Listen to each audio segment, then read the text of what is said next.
الحمد لله رب العالمين والصلاة والسلام على رسول الله وعلى آله وأصحابه أجمعين. أما بعد فأعوذ بالله من الشيطان الرجيم. بسم الله الرحمن الرحيم. إن الدين عند الله الإسلام. وقال الله عز وجل في مقام آخر: ومن يبتغي غير الإسلام دينا فلن يقبل منه. صدق الله العظيم. مؤمنان ورونو، الله تبارک و تعالی د سورة عمران د سورة آل عمران په 19 آیات په یوه حصه او د غالباً 4 آیات په یوه حصه کې داسې راته فرمایي چې خلاصه یې دا ده چې قانون د انسانانو د دنیا د چلښت لپاره یوازې اسلام ده، او څوک چې له اسلامه ما سوا کوم بل قانون غواړي فلن يقبل منه، هغه به هیڅکله له ده څخه قبول نشي، الله ته به منظور نه وي. د انسان د دنیوي ژوند د کامیابي لپاره او د اخروي ژوند د کامیابي لپاره یوازینی قانون هغه قرآن او د الله شریعت. دا یو مسلمه اعتقادي خبر ده.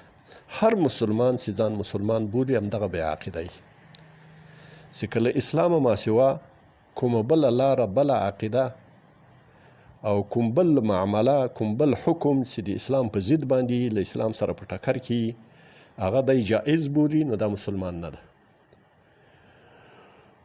او هر څه به د ده د اسلام تابع، حکومت، شریعت، معاملات، کسب و کار، تجارت، عبادات، دا به ټول د اسلام په هدایاتو د اسلام په چوکاټ کې. اسلام د دې لپاره چوکاټ جوړ ده، د دې لپاره قانون ده. دلته دوه مسلې دي. یوه مسله دا ده چې ځینې سطحي انسانان داسې خیال کوي مسلمانانو کې چې د اسلام په موجودیت کې د یو حکومت نظامنامې، لایحه عمل او مقررې یو قانون ته ضرورت نشته، چې په شدیده غلطي کې واقع دي. او یو تعداد انسانان داسې دي چې هغه دا خیال کوي چې شریعت خو د عباداتو او د فضایلو د نیکو اعمالو د ښوونې لپاره یو ترغیبي نظام ده، دین ده، او دا د دنیا له معاملاتو سره او د دنیا له حکومتولیو سره د دنیا له چارو سره د دې تعلق او رابطه نشته، علیاذ بالله، چې دا بیا بالکل له اسلامه وتلي دي. اصل خبره دا ده چې په موږ معاشره کې، زموږ تاسې معاشره کې مشهوره دا ده چې موږ به اساسي قانون لرو. دغه نوم د اساسي قانون هم د بې علمۍ او له شریعت څخه د ناخبرۍ یو نښانه ده. که دې ته باید داسې نوم نه وای ورکړل شوی چې کوم قانون یو شورا، یو پارلمان، یو جرګه جوړ کړي او هغه بیا په نامه د اساسي قانون باندې وناموي. په باید کې خبره کوم، د ینبغي خبره کوم، مناسب نه ده، ځکه اساسي معنا د عربي لفظ د معنا د بنیاد، اساس بنیاد ته وایي. اساسي قانون یعنی بنیادی او اصلي قانون. نو بنیادی قانون اصلا شریعت ده، قرآن ده. خو که موږ د خپلو محاوراتو د خپلو مروجاتو په بنا باندې اضافي طور باندې چې دا یو اسم اضافي ده، علماو ته معلومیږي چې په نسبت سره محلي قانون ته، د ولایت قانون ته، د یو وزارت قانون ته، هغو ته یې نسبت واخلې، نو دغه عمومي کومه فرموله چې پرته ده، کومه مسوده چې ده، دا یو مرکزي قانون ده چې هغه ټول په بر کې لري، نو دې ته موږ اساسي قانون وایو. بیا په دې کې حرج هم نشته، شرعي ممنوعیت هم نشته، ورته ویلی شو چې دا اساسي قانون ده. په نسبت سره دغه محلي او شعبوي حشیوي قوانینو ته د اساسي قانون ده. نو په دین کې دومره سختي او دومره تنګي نسته دی. الله پاک دین ډېر وسیع دین ده. نو اساسي قانون هم ورته ویلی سو، خو اصل مناسب دا و چې اساسي قانون ته ضرورت نسته چې نوم یې موږ اساسي قانون وبولو. موږ یې قانون د حکومت وبولو، قانون د نظام وبولو، قانون د امارت وبولو، قانون د جمهوریت وبولو. دا بس کافي ده. هغه خلق داسې فکر کوي چې دا موږ کېنستو، دغه د شورا کسان سره کېنستو، د پارلمان کسان کېنستو، دا مسودم تیاره کړه او په دې کې څو شپې ورځې تېرې کړې او په دې کې اراسنجي وکړه، نو دا موږ یوه ډېره لویه کارنامه وکړه. اصلا خبره دا ده چې دوی ځکه دوی ته دا وثیقه ملي ښکارېږي، دا ملي هویت ورته ښکارېږي، ناموس ملي ورته ښکارېږي. کنې اصل د مسلمان دپاره ناموس ملي اسلام ده، وثیقه ملي اسلام ده، هویت ملي اسلام ده، قرآن ده. هغه ورته اصول دي، هغه اساس دي. موږ چې قوانین جوړوو، د قوانینو دپاره مخنیوی نسته، مخ ډب نه ده، بلکې قانون ضروري ده. و قانون به په شعاع او په رڼا د اسلام کې، د اسلامي قواعدو، د اسلامي اصولو په رڼا کې به قانون جوړیږي. که هغه اقتصادي قانون ده، که هغه سیاسي قانون ده، که هغه نظامی قانون ده، که هغه اداري قانون ده، دا ټول مقرراتو، دا ټول قوانین به د اسلام په چوکاټ کې جوړیږي. له اسلام سره به ټکر نه لري. یاتي که پس له 1400 کلو، 14.5 تقریبا کلو وروسته موږ څه نور اصطلاحات غوره کولو یا لرو، دا په شریعت کې ډېره وسیع پراخه لمن ده. دا شریعت کې د دې ګنجایش شته. موږ یو وخت کې و بانک ته به بیت المال وایو، خو اوس موږ بانک ورته وایو. موږ په یو وخت کې دغه تشکیلات، وسیع تشکیلات، پلن تشکیلات نه لرل چې دومره وزارتونه دي یو ملک ته، په دومره ولایتونو باندې 14 ولایتونو باندې تقسیم ده، په 100 ولسوالیو باندې تقسیم ده. دغه تقسیمات، دا اداري واحدونه، دا موږ نه لرل، خو اوس یې لرو. دا ټکر نه دی له اسلام سره، د اسلام سره ضدیت نه لري. اسلام د انسانانو د ژوند د ادارې دپاره راغلی دین ده، خو په هغه کې اصول مقرر دي. لکه موږ تاسې مثال په طور باندې په قرآن عظیم شان کې حکم در راته واقیم الصلات، لمونځ قایم که. د دې لمانځه هغه تفصیل چې ده، دا په قرآن عظیم شان کې نسته. دا بیا په نورو حصو کې، په حدیثو کې راغلی ده، بیا په فقه کې راغلی ده، په تفاسیرو کې راغلی ده. بیا هغو علماو، مستنبتینو، مجتهدینو د دغو 5 وختونو د دې عدد د رکعاتو دا ترتیب بیا هغو مقرر کړی ده. نو په اسلام کې ډېر وسعت ده.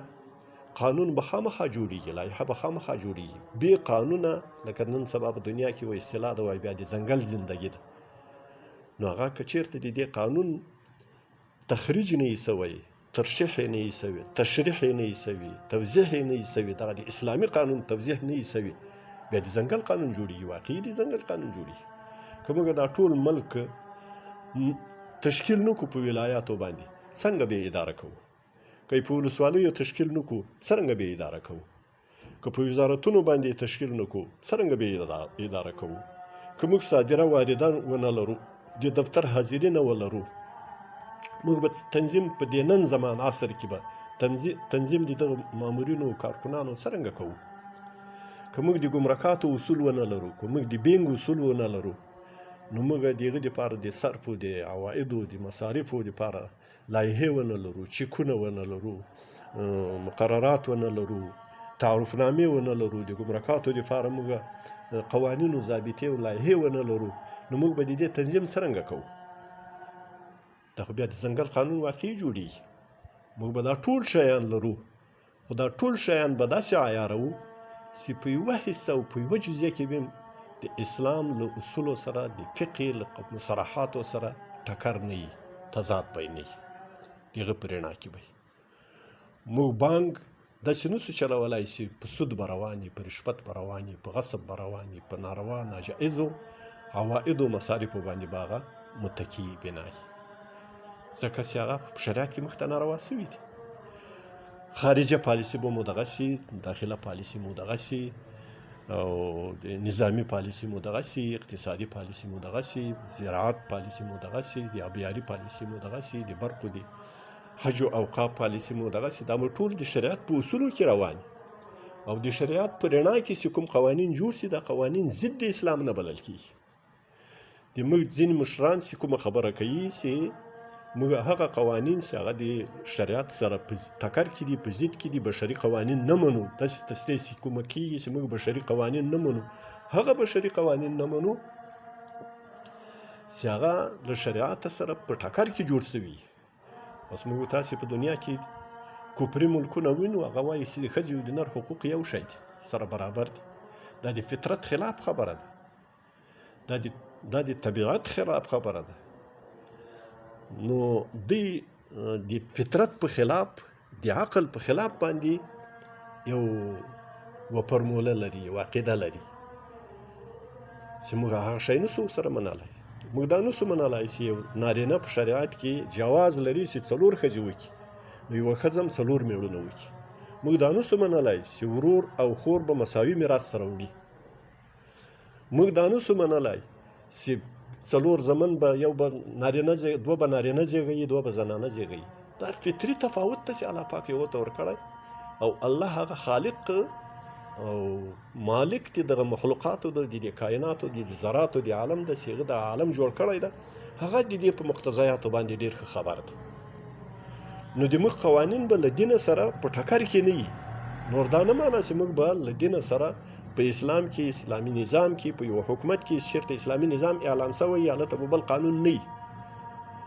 نو د موږ په شریعت کې او په دین کې خو موږ د ګمرک نوم نسو پیدا کولی، د چک نوم نسو پیدا کولی، د بینک نوم نسو پیدا کولی، د صادرې واردې نوم نسو پیدا کولی، د ولایاتو نوم نسو پیدا کولی. د موږ قانون چې دغه لوی نوم هم ورکړی ده چې لوی پړوکی هم پرې پورې تپلی چې اساسي قانون، د اساسي ضرورت نشته ورته. دغه اساسي قانون بیا هم که کېږدو ورته مقصد هېڅ حرج نشته پکې، خو بیا دغه قانون موږ د دې اوس زمانې، د اوس جغرافیې، د دې اوس مقتضیاتو، د وخت او د اوس مصطلحاتو، د اوس تعارفو، د اوس عرفو د تعامل مطابق به جوړیږي. د عرف تعامل ته د موږ په فقه کې ډېر مسایل په عرف په تعامل باندې محمول دي، بنا دي. نو موږ کوو دلته اوس قانون جوړوو، د موږ په قانون کې به راځي چې د موږ نظام څه نومیږي. دا نوم خو په شریعتو په قرآن شریف کې نه ده ذکر شوی. موږ به وایو چې په دې ملک کې څو قومونه پراته دي، دا په قرآن کې نه ذکر شوي چې تا په هېواد کې څو قومونه دي. رسمي ژبې څو دي پکې، دا خو په قرآن عظیم شان کې نه دي راغلي چې دا پښتو رسمي ژبه ده که فارسي نوم دی. پښتو نوم په قرآن شریف کې نشته.